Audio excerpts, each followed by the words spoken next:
ladies and gentlemen. You're watching Eclectica. I am Seven. We have Drew, we have Charles, and we have Geisha V. How you guys doing today? Great. And well, All right. My man is happy. Let's go, Drew. What we got today?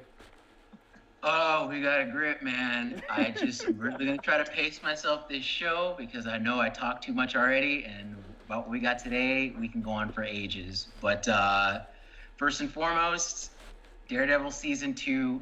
Let me wrap it up for the show in advance already.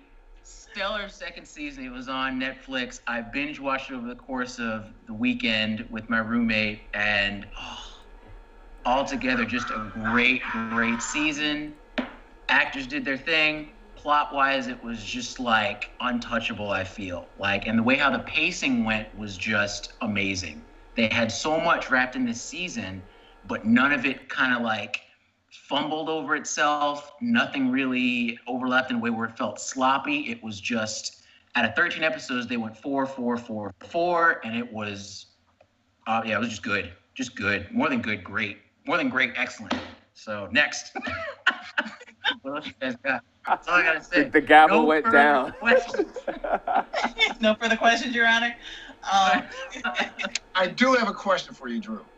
Uh-oh. Yes. Do you think that the series Daredevil, Arrow are like really pushing the movies to step their game up?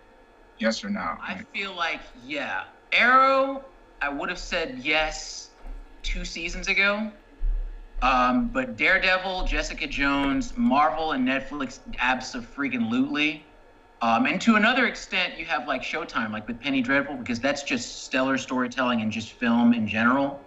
They're making it really difficult for you to convey a full story and portray motivation and character development with just in an hour and a half, 2 hours. Like Daredevils, especially when it comes to this season, they had that down to a fine science. They introduced the main characters, Foggy, Matt, and Karen last season. So they kind of just like did away with, the re-explaining thing. And they introduced new characters with Elektra. You had John Bernthal. We'll get on them in a minute because they were freaking amazing. And you get that same process where you have this character introduction, but it's over the course of 4 or 5 episodes. So you have all the time that you really need, and then you can proceed with the overarching plot line. So yeah, I definitely say so. When it comes to films, they can't do it. They don't have enough time, and a lot of people are just trying to get that quick grab for money. So it's just give them really fancy action scenes, by the numbers, character introduction and all that good stuff within the first 10, 20 minutes of a movie, and then you just go. Sometimes it works. I'm not gonna say it doesn't, but when it comes, it takes time. But when it comes to Netflix and them, they're giving people the swift kick in the nut that I feel that everybody needs right now. Yeah, answer your question, absolutely. They cram characters a lot of times to try. I mean, you can see DC doing that now, trying to get everyone into a flick, trying to set up for Justice League and things like that. It's just it's a rush. It's all in a rush. Not against care, because if you're just throwing colors on the screen and uniforms, it's not going to have an impact. Say if one of these characters dies during battle, like this is why I respect what they're trying to do for Marvel for their whole cinematic universe setup, because when they have their really finite, huge battle of characters, once someone actually does pass away on screen, the audience will be affected, whether yay or nay, but they'll acknowledge that character had some kind of substance. Right. And I feel like Marvel's one of the better examples when it comes to explaining a character over the course of one film. Iron Man was awesome. Captain America was awesome, and that was a lot of people's least favorite out of the group, the first Captain America movie. But what gave it its charm was that the character was likable and you understood where he was coming from. Marvel can do that, so they have room to play. Other films, it feels a little bit just hasty. They're just trying to get you right to the action scenes that they showed you in the trailer beforehand and then tease you with what could happen in the sequel. So, got it. Yeah. Wow. But it can be done, guys. It can be done. We've seen it done properly with Daredevil when it comes to the shows. And in the films, we've seen it happen again, a success story when it comes to Deadpool, I feel. Yeah, Deadpool. As ball crazy as it was, that was a great character. that you got to see, like, just kind of unfold over the course of 2 hours or an hour and 47 minutes. Would it be safe to say that we embraced Luke Cage when he was a part of Jessica Jones, and we're anticipating his own show, his own series to be just as amazing? I think So I have hopes for it. Luke Cage should have this. I mean, they've been talking about Luke Cage, man, when I was a young lad. I mean, they've been talking about a Luke Cage show for years, man. So I'm like, it's about time. It's about time. They should have had that on. But I think everything comes when it's supposed to come. You don't want it. I hate it when movies, I say, get the Spawn syndrome. I think Spawn was it was before its time. I think it's come out now. That would be off the hook. Aren't they trying to? I think they're trying. They've been trying for like the last 6 years. That's a wicked character, but I just think that movie was just a little before its time. It was. It was a little. And then you had that point. It was at that point where you could try to make superhero films, but they were always trying to keep them PG-13 because they just automatically attributed superhero to kids movie. Exactly. So I think that Deadpool is a prime example of how if they were to go back now and make a Spawn movie, it could be a hard R and still be,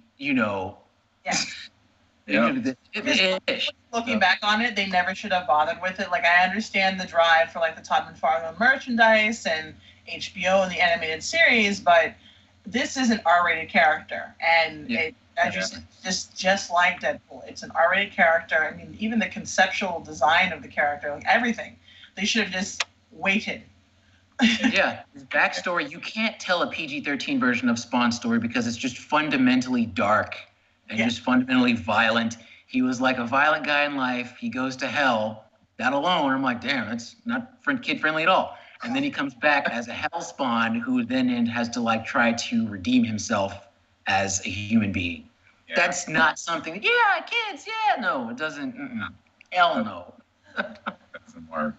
But Luke Cage, I think definitely is at that time. That was good too. So, yeah. Okay, so Geisha, did you see the teaser trailer that they had for Luke Cage? You told me that you did. I saw everything. I spent the last 2 days just immersed in Hell's Kitchen virtually. So Netflix definitely knows I like this show. But I'm really looking forward to it. I'm still kind of on the fence for the casting at Iron Fist. I guess I'll watch and see.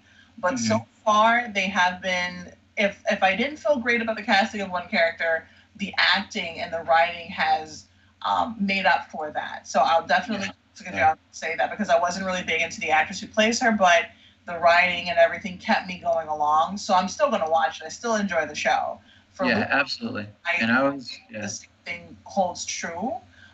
So far, I mean, special effects wise, they got it. I mean, it's a shame that the small screen has better management than the big screen, but I will definitely, if I had to go see it and pay for it, like pay ticket money, I would do it. I would have. It looks very promising. And jumping back, I did have my reservations about Charlie Cox initially when I saw him. I'm just like, he doesn't. I don't think Matt Murdock when I see him, but over the course of the first season, I'm just like, never mind, I take it back. He was dope. Maybe with Finn Jones, who's going to be playing Danny Rand, aka Iron Fist, maybe they just see something in him that I don't yet. Because I was kind of like you when I saw him. I'm just like, the Knight of Flowers from Game of Thrones? I struggle with it, but he might be great. Yeah. And him and Michael Coulter, who's playing Luke Cage, they may have just like awesome on-screen chemistry. So we might be able to get that Heroes for Hire series, which I'm hoping that they do, instead of like seasons 2 and 2 for Iron Fist and Luke Cage. They just merge the two characters and it becomes Heroes for Hire. That would be awesome. Awesome. That would be. Oh, so what else you guys got today? Mentioned when you come into, I guess, going after an older audience, they said the new BatMan, TGT. Oh, for Telltale Games. Mm-hmm. Yeah. Charles, I think you knew a little bit about this, but yeah, just to briefly bring you guys up to speed, they are, it's not like a rumor, they are going to make a Batman game. I don't know if it's going to be following up with the Arkham series that was, everybody who's played a video game knows about. Mm-hmm. But it's going to be rated M, which is like the video game equivalent of rated R, which I think is great because you can really get into like the meat of like Gotham and the whole Batman mythos and tell like the really good, jacked up dark stories.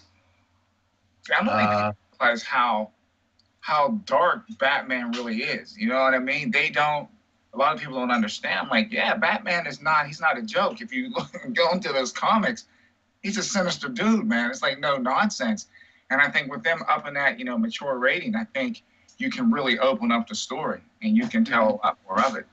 And Telltale, yeah, they excel at that. They're the ones, correct me if I'm wrong, but they're the ones that made that Walking Dead series, right? Which is, from what I'm hearing, very story-driven. And when it comes to the characters, the decisions that you make actually stick.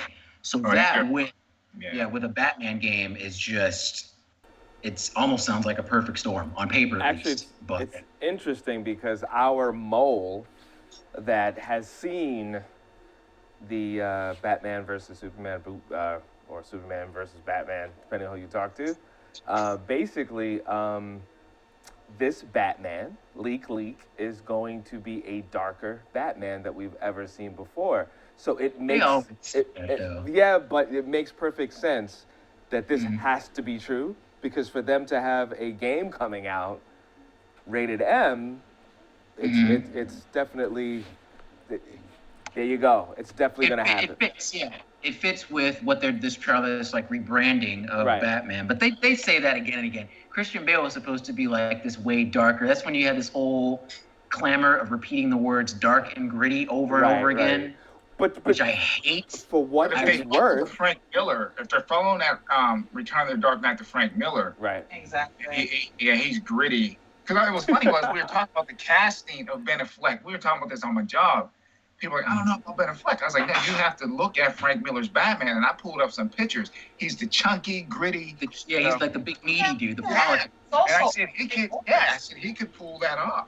He's not the slimmed down, pretty boy version of Batman. He's just like a dark, gritty, like chunky, he's like the big brolic dude who's just like, he's box shaped. It's like one big box.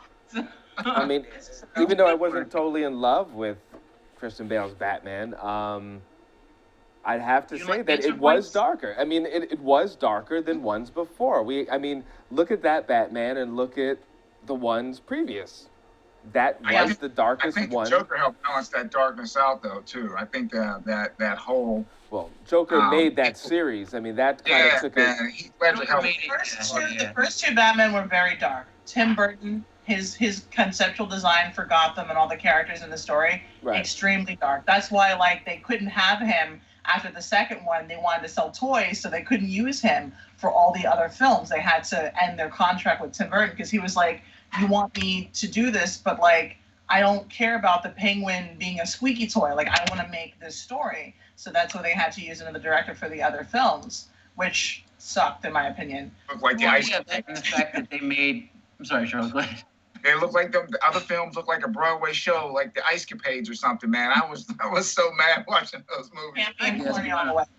The more I go back and watch the Burton versions, though, I'm just like, dude, he just made Batman into a homicidal maniac in that one. I had real problems with that. The design, the tone was good, but at the end of the day, Tim Burton didn't know Batman's character at all. I just want to make crazy characters and use the same color template that I use in all my other movies. If Helena Bonham Carter had been around, I guarantee you she would have been Catwoman instead of Michelle Pfeiffer. I guarantee you. So... Helena Bonham Carter, if you look up a Tim Burton movie, she's basically she's in every one. She's not the trifecta.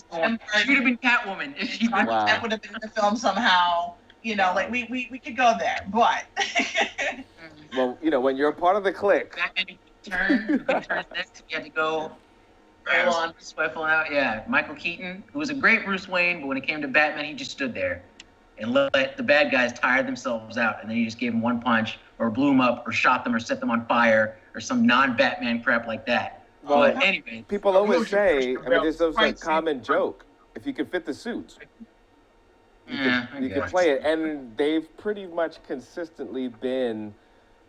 I think we've always judged the last. You correct me if you guys feel that I'm wrong. The last several Batman films. It's really, we've been looking at how they played Bruce Wayne, and we kind of let go how they play Batman. I don't think any of them have really been a great Batman. They've been a quasi kind of all right Bruce Wayne. I think that I'm sorry, Steph. I think honestly, you guys can knock me in the head after Friday. Mm-hmm. I believe Ben Affleck will be the best Batman to date. Well, so you're saying you're officially speaking. All right, so just repeat that one more time for us, just so we can have it on the record. You have to look at the Batmans we had out there. We had George Clooney. Who else was the other guy? Val Kilmer. Val Kilmer. Who I liked. Watch your tone. Val Kilmer was my dude. I don't even remember the Jenkins movie. I can't be Batman. I took Val Kilmer, man. I'm sorry. And then Michael Keaton, like I said, his Batman and his Bruce Wayne. Batman. I don't think he played a really good Bruce Wayne though. I think he was okay as Batman more. Mm. I'm thinking, I'm rooting for Ben Affleck, man. I believe he can pull off the gritty Batman and a cocky Bruce Wayne. I believe he can do it. I'll give him a shot, man. It's coming out this week, so we're in the final days. Batman v Superman after 2 years. Is that the time span that we've been waiting? It's like finally gonna go down. I'm gonna go see it multiple times this weekend, and we'll see. Can't be any worse than anyone else. That's the way I'm looking. Can't be any worse, but he has the chance to be a lot better. So you know what? You might be right. He might be the best Batman, but will he be the best Batman / Bruce Wayne? There hasn't been an actor to pull off both. Get the even kill for both of them. I hear you, Charles. I hear you. Geisha's not convinced. She's just. I have high standards. Look on your face. I'm looking at him, and I'm still thinking of how he messed up Daredevil, and he needs to be back on that planet Argo. He should have never been cast with Daredevil. His boy was help me out. The guy that did Clerks, Smith. Man. Kevin Smith directed a movie, so he probably leaned him into doing that. Actually, are any of you watching Gotham? No, I think we all fell off. Okay, well, I've been watching Gotham, and it's very interesting. It's going slow to see because they're building up so many characters and so many personalities. But it's very interesting the time that they're taking to build up Bruce Wayne. And of course, he's a kid. For all that watch Gotham, this is way before there's a Batman. This is that time in between. Bruce Wayne lost his parents, and I think he's a preteen in this one, or just about teenager. And you see psychologically how messed up and all the things that he has. He's a rich kid. He's privileged. He lost everything in his mind. I mean, he has the world in a way, but he lost his parents, which was really his everything. He has no one. Yeah. Exactly. Except for of course, Alfred, who's like basically his surrogate father now. Right. Yeah. And that was one of the parts that I liked about Gotham most. Right. That relationship between those two. I haven't watched it, admittedly. I fell off too. I only have one question. Yep. Is Barbara still there? No. Well, you know what? They showed her in the hospital for this season just once. That's it. I know. Oh, just not a good character, man. Just one of the worst. She was just a crappy human being in that show. Altogether. Crappy failure of a human being. I just, Ouch. The crowd, man. They just didn't know what to do with her. They just didn't know what to do with her. Yeah, exactly. It might have been better just to wait to bring her character in a sense. You don't have to explain everybody, I don't know. Sometimes they try to cram too much. Focus on the main ones and then sprinkle the other ones in. You know what I mean? Yeah. From the reviews that I've read, it seems like people are really liking the fact that they're taking time to develop the villains, because that's what this whole season is dedicated to. They call it the Rise of the Villains, which is cool. I thought that they could have done that maybe a little earlier on in this series, and I probably would be more on it than I am. Mm-hmm. But Penguin was good. I hate what they've done with the Joker to make it seem like he's some type of psychological flu that goes from person to person. I think that's the crappiest thing. Well, they gave another hint to the Joker again, subliminally in the last episode, where they had someone. Who's going to be this week? Sorry? Say it again? No, I'm like, it's like, who's it going to be this week? That's the shtick now. Who's going to be Joker this year? Right. I don't know. But it's well, the interesting thing about Penguin is they're still developing him. And that's what I really appreciate of this, because someone that's supposed to be as powerful and witty, Penguin never really got the props that he should have within any Yes. film or any movie. He's always been Yep. like this quirky thing. They never really built that up, and I think they're doing a really good job with that. I'm glad Malone is gone. I'm glad. Aw. It was just like So, they our didn't know Fish what Mooney, right? they didn't. They had she had some great moments. I think as far as acting wise, Jada Pinkett, some of her best moments ever Oh, Mooney, Fish Mooney. with Fish Mooney, right, has been within Mooney. this series, but that's another conversation. Yeah. They just didn't know what to do. Oh, also Mr. Freeze, nice build up on Mr. Freeze. That's one of my favorite Batman characters. Actually, Yeah. I like Freeze. Mr. I don't Freeze is think awesome. Yeah. Any justice. Card animated series. Yeah. Oh, Awesome. Perfect. before That- we yeah, run that out of was- time. Like, what are they thinking, man? Oh, Okay. yeah. Video game news. Yes. Video Before we game. get too off track. Want to do? The big talk is cross-platform play between Xbox, PS4. They're already doing it with the game Quantum Break between Xbox and the PC.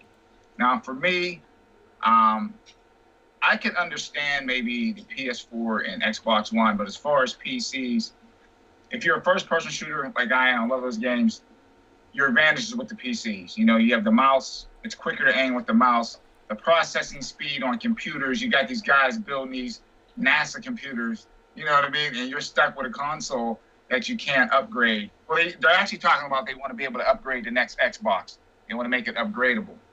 But I don't think that would be a fair trade-off with the PC. I can see it with the consoles, but as far as trying to battle against someone on a PC.